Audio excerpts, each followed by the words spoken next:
এই সম্পূর্ণ ঘটনাটার জন্যে কেন্দ্রীয় বাহিনী এবং আধা সামরিক বাহিনীর স্থানীয় প্রশাসনকে না জানিয়ে যাওয়া প্রতিফলন হয়েছে। সন্দেশখালীতে ইডি আক্রান্ত হওয়ার নেপথ্যে এমন সাফাই দিয়ে গা ঝাড়ার চেষ্টা করেছিল রাজ্যের শাসক দল।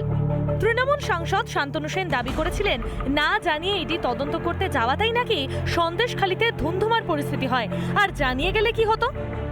জানিয়ে গেলেও কি রেহাই মিলেছে? সোমবার প্রেস বিবৃতিতে ইডি দাবি করেছে, পুলিশ সুপারকে জানিয়ে শঙ্করাঢ্যের বাড়িতে গিয়েও হামলার মুখে পড়তে হয়েছে ইডি ও কেন্দ্রীয় বাহিনীকে। ইডির দাবি, শুক্রবার সকালে বনগাঁ পুলিশকে জানানো হয়, বিকেলে পুলিশ সুপারের সঙ্গে ফোনে যোগাযোগ করা হয়। পুলিশ সুপারকে জানানোর পরেও কিভাবে আধিকারিকদের উপর হামলা তা নিয়ে রাজ্য পুলিশকে বিঁধেছে ইডি। পাশাপাশি সন্দেশখালীর ঘটনাতেও পুলিশের ধারা নিয়ে প্রশ্ন তুলেছে ইডি। একের পর এক বিতর্ক, অবশেষে চাপের মুখে পদক্ষেপের কথা বলতে বাধ্য হলেন রাজ্য পুলিশের নতুন ডিজি রাজীব কুমার। लोग सुनिए, हम लोग जिसने भी लॉ हाथ में लिया है उसके खिलाफ सख्त कार्रवाई करेंगे, जिसने भी लॉ को तोड़ा है। আদৌ কি আইন ভঙ্গকারীদের বিরুদ্ধে পদক্ষেপ করতে পারবে পুলিশ? কারণ সন্দেশখালী কাণ্ডে পুলিশের ভূমিকা নিয়ে প্রশ্নের মধ্যেই রাজ্যের আইন শৃঙ্খলা নিয়ে ঢালাও প্রশংসা পুলিশ মন্ত্রী তথা মুখ্যমন্ত্রীর গলায়। বাংলাকে টার্গেট করলে মানবেন না, মন্তব্য মমতার।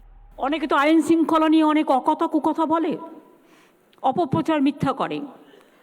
আমাকে কেউ 10টা গালি দিক, আমার গায়ে লাগবে না, কারণ গালাগালি খেতে খেতে আমি ছোটোবেলা থেকে অভ্যস্ত হয়ে গেছি। কিন্তু বাংলাকে গালাগালি দিলে আমার খুব আপত্তি আছে।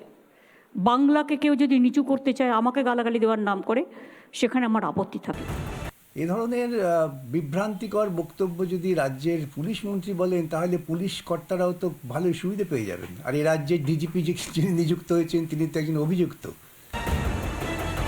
মুখ্যমন্ত্রীর দাবি, আইন শৃঙ্খলা নিয়ে প্রশ্ন তুলে বাংলাকে নাকি নিচু করা হচ্ছে। আর দুর্নীতি তদন্তে গিয়ে যখন কেন্দ্রীয় দল রক্তাক্ত হলো, তা কি দেশের কাছে বাংলার মাথা হেট করেনি? বাংলার মানুষের পেটের ভাত কেড়ে দুর্নীতি করলো যারা, তাতে কি রাজ্যের মাথা হেট হয়নি? রিপাবলিক বাংলা।